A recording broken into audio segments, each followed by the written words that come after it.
Indian government की तरफ से एक बहुत बड़ा और बहुत पॉजिटिव डिसीजन लिया गया है, जिसकी वजह से इंडिया की इकोनॉमी को बहुत बड़ा बूस्ट मिलने वाला है। इंडिया की जो कंपनीज हैं उनको बहुत बड़ा बूस्ट यहाँ पे मिलने वाला है। देखिए, कोई भी जो कंपनी होती है उसको अपने बिजनेस ऑपरेशन शुरू करने के लिए, या फिर हम कहें कि एक्सपेंड करने के लिए, बड़ा होने के लिए, ज़्यादा कॉम्पिटिटिव बनने के लिए पैसे की ज़रूरत होती है, कैपिटल के एक्सेस की ज़रूरत होती है। इसीलिए कंपनियां क्या होती हैं, शेयर मार्केट का सहारा लेती हैं। शेयर मार्केट में मान लीजिए कोई कंपनी है, वो क्या करेगी, अपना आईपीओ लेके आएगी। सबसे पहले आईपीओ के अंदर जो है शेयर्स इशू किए जाएंगे। लेट अस से किसी कंपनी का एक शेयर जो है 500 रुपए का है, तो आपने उस कंपनी का शेयर जब खरीदा, ओके, और एक शेयर अगर आपने खरीदा है तो 500 रुपए कंपनी के पास गए और आपके पास वो शेयर आ गया। तो जितने शेयर उस कंपनी के आपके पास हैं उतनी हिस्सेदारी आपकी उस कंपनी में है। अब कंपनी अगर अच्छी ग्रोथ करती है तो शेयर का प्राइस बढ़ेगा, उसी हिसाब से आपको रिटर्न यहाँ पे मिलेगा। कंपनी के द्वारा डिविडेंड दिए जाते हैं, अपने प्रॉफिट के शेयर जो हैं उसको डिस्ट्रीब्यूट किया जाता है। तो कंपनियों के पास में अपने बिजनेस ऑपरेशन को बढ़ाने का एक तरीका है कि वो मार्केट से, स्पेशली जो कैपिटल मार्केट है, वहां से पैसे का, कैपिटल का एक्सेस करे। और यहाँ पे इंडिया की जो कंपनीज हैं, इंडिया के कैपिटल मार्केट के अंदर काफ़ी अच्छे से परफॉर्म कर रही हैं। शेयर मार्केट इंडिया का भी अच्छा है, काफ़ी अच्छी डेप्थ शो कर रहा है। लेकिन कंपनियों को जो विदेशों का जो कैपिटल एक्सेस है वो लेने की भी ज़रूरत होती है, ताकि उनकी जो पॉसिबिलिटी है, रीच है, वो बढ़ जाती है। ओके, ज़्यादा कैपिटल वो एक्सेस कर सकते हैं विदेशों के अंदर जाके। तो अभी तक जो इंडिया की कंपनीज हैं वो डायरेक्ट विदेशों के शेयर मार्केट के अंदर लिस्ट नहीं हो सकती थी। जैसे इंडिया का जो शेयर मार्केट है, जैसे मान लीजिए कोई कंपनी है, बॉम्बे स्टॉक एक्सचेंज पे लिस्ट है, तो अगर इंडिया के अंदर मान लीजिए कोई, मुझे शेयर खरीदना है, तो डायरेक्ट मैं उस कंपनी का शेयर परचेज कर सकता हूँ। जैसे इन्फोसिस है, मैंने शेयर उसका परचेज कर लिया, ये चीज़ बड़ी आसान है।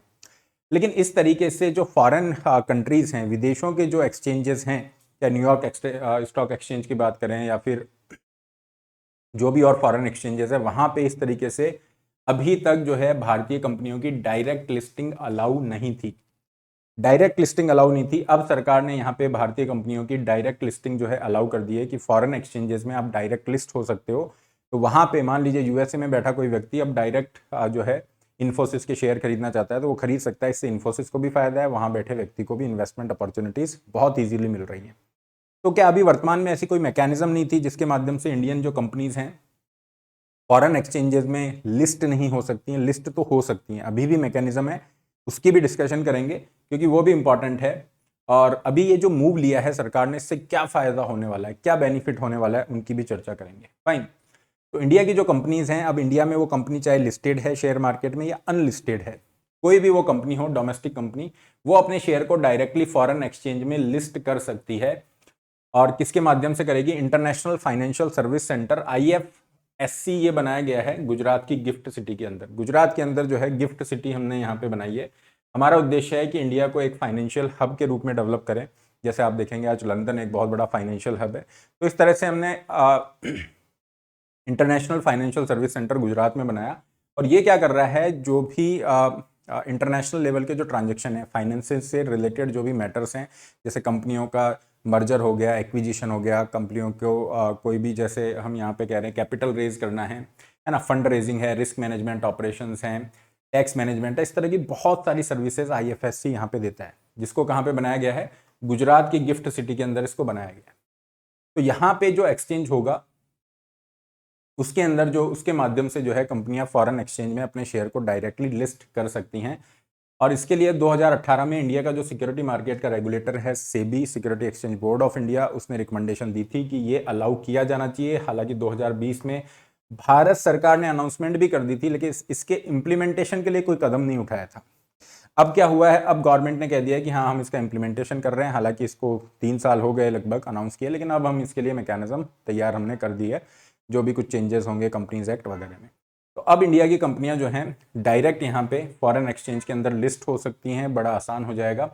इस पूरे इशू को हम समझें उससे पहले ये समझते हैं कि वर्तमान में क्या लीगल मैकेनिज्म है, क्या लीगल फ्रेमवर्क है, जिसके माध्यम से अगर इंडिया की कोई कंपनी है वो फॉरेन मार्केट से पैसा उठाना चाह रही है या फिर अपने शेयर्स जो है वहां पे लिस्ट करना चाह रही है। तो देखो, फॉर एग्जांपल अभी हम बात करें तो डायरेक्ट लिस्टिंग नहीं थी, है ना। इसका क्या मतलब है? मान लीजिए इन्फोसिस इज देयर, इन्फोसिस है। अब इन्फोसिस के अंदर मान लीजिए आप शेयर में इन्वेस्ट करना चाहते हैं, तो इंडिया में बैठा व्यक्ति डायरेक्ट इन्फोसिस के शेयर खरीद के इस तरह से कर सकता है। अगर यूएसए में कोई बैठा है व्यक्ति, वो यहाँ पे इन्फोसिस में इस तरह से इन्वेस्ट करना चाह रहा है, तो उसके पास ये अपॉर्चुनिटी नहीं है। तो इन्फोसिस की डायरेक्ट लिस्टिंग भी वहाँ पे अलाउ नहीं है कि वो डायरेक्ट जो है स्टॉक यूएस का जो स्टॉक एक्सचेंज है लेटर से New York stock exchange is there, उस पर डायरेक्ट लिस्ट होगा। तो क्या मैकेनिज्म है, इन्फोसिस चाहता है कि यार यूएसए के अंदर अच्छी हमारी प्रेजेंस है, इसको और स्ट्रॉन्ग करते हैं, फॉरेन कैपिटल है वहाँ पे जो पैसा है उसका एक्सेस करते हैं, कंपनी को और बढ़ावा मिलेगा, और बड़ी कंपनी बनेगी, और कॉम्पिटिटिवनेस होगी। तो ये डिसाइड करते हैं कि हम वहाँ पे जाएंगे। लेकिन मैकेनिज्म क्या होगी, मैकेनिज्म ये है कि आपको यूएसए के एक बैंक को वहाँ पे लेना होगा, ओके, और एडीआर के माध्यम से आप वहाँ पे जा सकते हो, अमेरिकन डिपॉजिटरी रिसिप्ट के माध्यम से आप वहाँ पे जो है अपने ये जो शेयर्स है उनको इशू कर सकते हो। तो at present Indian company can not directly issue the shares in the foreign stock exchange. American depository receipt के माध्यम से इंडियन कंपनीज जो हैं वो कैपिटल ड्रॉ कर सकती हैं। तो इसमें क्या होगा, इन्फोसिस जाएगी यूएस के किसी बैंक के पास, और यहाँ पे यूएस का bank on the behalf of the Infosys वो डिपॉजिटरी रिसिप्ट, जिसको अमेरिकन डिपॉजिटरी रिसिप्ट कहा जाएगा, वो इशू करेगा, एक तरह का सर्टिफिकेट इशू करेगा, क्योंकि यूएसए के इस बैंक ने इन्फोसिस के जो शेयर्स हैं अपने पास रखे हैं, on the basis of that particular inventory, okay, ये बैंक एक्नॉलेज करेगा in the form of American depository receipt, certificate issue करेगा। हो सकता है एक अमेरिकन डिपॉजिटरी रिसिप्ट एक शेयर के बराबर हो, या मल्टीपल शेयर्स के बराबर हो, 2 हो, 3, या फ्रैक्शन ऑफ शेयर्स हो, वो डिपेंड करेगा, ठीक है। अब अमेरिकन डिपॉजिटरी रिसिप्ट जो है उसके माध्यम से जो इन्वेस्टर है, मान लीजिए कोई इन्वेस्ट करना चाह रहा है इन्फोसिस में, तो वो एडीआर के माध्यम से यहाँ पे उसको खरीद फरोख्त कर सकता है, उसको परचेज कर सकता है, क्योंकि वो लिस्ट होगा आपके शेयर मार्केट में, ठीक है। तो ये डायरेक्ट मैकेनिज्म नहीं है, इनडायरेक्ट वे के अंदर आपका ये लिस्टिंग हो रही है। Getting this? तो ये होता है डिपॉजिटरी रिसिप्ट का मैकेनिज्म। मतलब डिपॉजिटरी रिसिप्ट एक तरह से क्या है, देखिए जिनको नहीं पता, एक तरह से निगोशिएबल सिक्योरिटी आपकी रिसिप्ट हो गई, है ना, जहाँ पे बैंक के पास में ये सिक्योरिटीज हैं, and on that behalf bank ये एक्नॉलेज करके अमेरिकन डिपॉजिटरी रिसिप्ट, मतलब एक तरह का सर्टिफिकेट इशू कर रहा है, उसके बिहाफ पे इन्फोसिस जो है अपना कैपिटल रेज करेगा, और वही जो अमेरिकन डिपॉजिटरी रिसिप्ट है वो मार्केट में ट्रेड होगा, ठीक है, उसकी खरीद फरोख्त होगी, ये सारी चीज़। तो this is the thing, this ADR represent the companies share in the American stock market, जो भी जहां पे भी वो लिस्टेड है। तो वर्तमान में ये मैकेनिज्म है, डायरेक्ट लिस्टिंग नहीं है, मतलब एक इंटरमीडियरी हो गया, एक बिचौलिए का आपको सहारा लेना है, और जो कि जनरली क्या होंगे, यूएस बैंक ही अमेरिका के केस में अमेरिकन डिपॉजिटरी रिसिप्ट ये इशू कर सकते हैं। ग्लोबल कॉन्टेक्स्ट में देखोगे, जैसे यूरोप की बात हो रही है तो ग्लोबल डिपॉजिटरी रिसिप्ट इनकी बात होती है, फाइन, जीडीआर ये होती है। तो ये हो गया डिपॉजिटरी रिसिप्ट का कॉन्सेप्ट। मतलब वर्तमान में जो एग्जिस्टिंग लीगल फ्रेमवर्क है वो डिपॉजिटरी रिसिप्ट के माध्यम से काम कर रहा है। अब डायरेक्ट के अंदर क्या होगा, डायरेक्ट लिस्टिंग में आपको किसी इंटरमीडियरी की, मतलब ये बैंक की जरूरत नहीं है, बैंक की तरफ से जो डिपॉजिटरी रिसिप्ट जो सर्टिफिकेट इशू किया जा रहा है उसकी भी आपको जरूरत नहीं है। Company can directly offer their share in the foreign market, जैसे इंडिया में ऑफर कर रही है अपने शेयर डायरेक्ट, जो लिस्ट हो रहे हैं, है ना, जो भी एक्सचेंज है उसके ऊपर आप चाहें तो बीएसई एनएसई पे वो शेयर डायरेक्ट खरीद सकते हैं। उसी तरह से इंडिया की कंपनी अब डायरेक्ट फॉरेन मार्केट के अंदर, जो फॉरेन के विदेशों के शेयर मार्केट है वहाँ पे अपने उनको लिस्ट कर सकती है, उनकी डायरेक्ट खरीद फरोख्त वहाँ पे हो सकती है। इससे बेनिफिट क्या होगा, देखो बेनिफिट इसके बहुत सारे हैं। आज हम रह रहे हैं अब ग्लोबलाइजेशन के दौर में रह रहे हैं, जहाँ पे कंपनियां जो हैं कंपटीशन फेस कर रही हैं, बहुत ही जो है स्ट्रांग कंपटीशन यहाँ पे है। तो पहले हमारा ये बिलीफ था कि यार इंडिया के मार्केट की ही डेप्थ इतनी है कि यहाँ पे काफ़ी अच्छा कैपिटल रेज कर सकती हैं इंडिया की कंपनीज। लेकिन जब ये देखा गया कि ऐसी इंडियन कंपनीज, जैसे हम बात करें इन्फोसिस इज देयर, या फिर मेक माई ट्रिप है, एचडीएफसी बैंक है, आईसीआईसीआई बैंक है, क्लियर, टाटा मोटर्स है, तो बहुत सारी ऐसी कंपनीज जो फॉरेन मार्केट से भी कैपिटल एक्सेस कर रहे थे with the help of depository receipts, उनके अंदर ये देखा गया कि इनको ग्लोबल कैपिटल का एक्सेस हो रहा है, अलग से जो पैसा है वो मिल रहा है, इससे इनकी वैल्यूएशन में भी बेहतरी आई है, इनकी बेटर वैल्यूएशन हो रही है, इसके अलावा इनका इन्वेस्टर बेस जो है वो बढ़ रहा है, फाइन, एक अल्टरनेटिव अलग से जो पैसे का सोर्स है वो जनरेट हो गया है, इंटरनेशनल लेवल पे इनका ब्रांड रिकॉग्निशन भी है, इंटरनेशनल लेवल पे और रेपुटेशन भी बढ़ रही है। तो अगर ये एक्सपेंशन करना चाहते हैं ग्लोबल लेवल पे, उसमें भी इसको हेल्प करेगा, फॉरेन करेंसी जनरेशन में भी इनको हेल्प कर रहा है।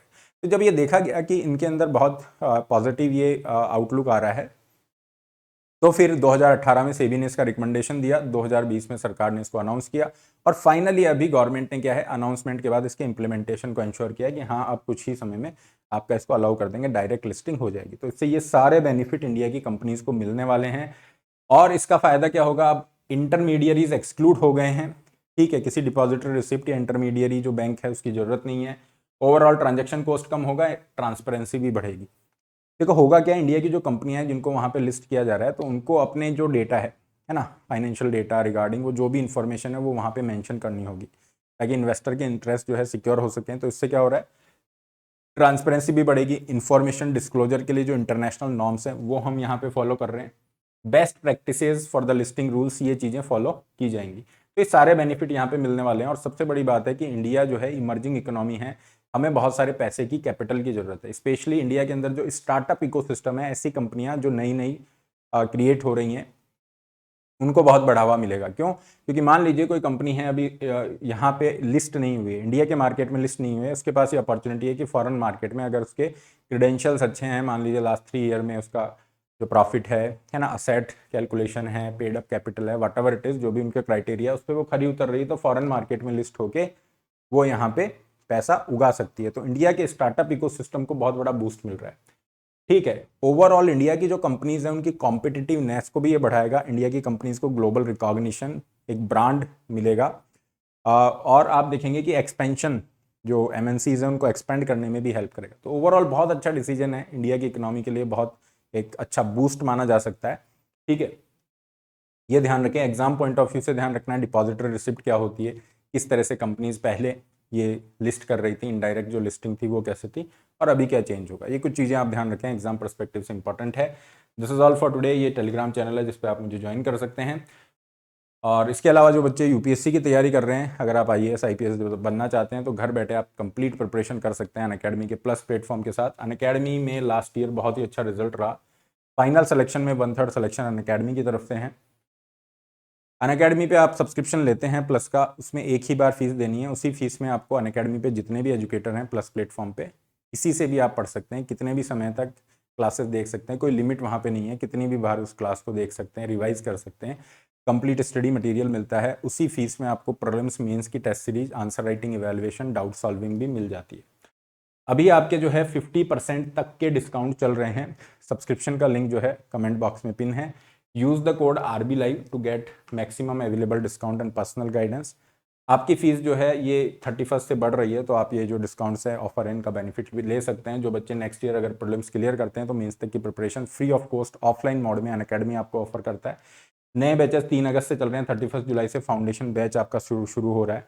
हिंदी माध्यम का बैच 10 अगस्त से चालू है, 0% EMI ऑप्शन मिलता है। जो बच्चे ऑफलाइन करोल बाग में तैयारी करना चाह रहे हैं, दिस इज द फी 1,20,000, और इसमें RB Live कोड यूज करने पे एक्स्ट्रा 20% ऑफ आपको मिल जाएगा।